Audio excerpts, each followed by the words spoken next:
ได้พบบางอ่อนสาวนาซอนผู้งามแท้ลาคงเป็นบุญวาสนาของอายนี่นาจึงได้พบกันบ่าวอดสตาลีพบน้องคนดีงานบุญคืนนั้นลงหักแม่นวลจอมควันน้องนงคานจงเห็นใจอายผู้สาวนาซอนแก้มอ่อนผู้งามโสภามีแฟนแล้วบอกการดาถ้ายังเป็นโสดอายขอจองไว้อายขอสัญญาจะรักษาดูแลหัวใจ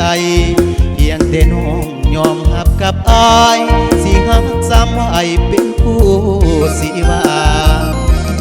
สาวนาซอนบางอ่อนน้องผู้งามหลายบ่มีสาวใดเทียบเจ้าแล้วเด้อแก้วตาอายขอมันหมายกับสามไอเป็นผู้สิว่า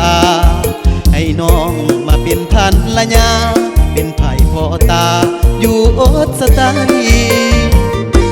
ได้หากับน้องคงสุขสมปองแท่น้องคนดีสาวลาวบ่าวอดสตานีเป็นคู่ชีวิตห่วงเพียงเคียงหอนอายขอฝากกายฝากหัวใจกับสาวนาซอนจงเห็นใจไอเถิดงามงอนหักสาวนาซอนหักสุดหัวใจ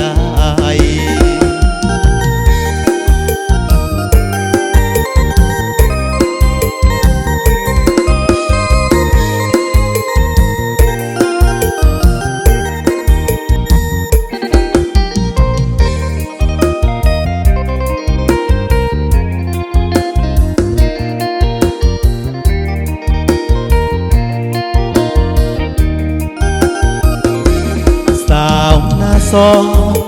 บางอ่อนน้องผู้งามหลายบ่มีสาวใดเทียบเจ้าแล้วเด้อแก้วตาอายขอมันหมายกับสามไว้เป็นผู้สิว่าอยากได้น้องมาเป็นภรรยาเป็นไผ่พ่อตาอยู่อดสตานีได้หากับน้องคงสุขสมปองแต่น้องคนดีสาวลาวเบาอดสตาดีเป็นคู่ชีวิตห่วงเพียงเคียงหอนอายขอฝากกาย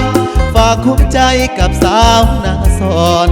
จงเห็นใจไอเถิดงามงอนหักสาวนาซอนหักสุดหั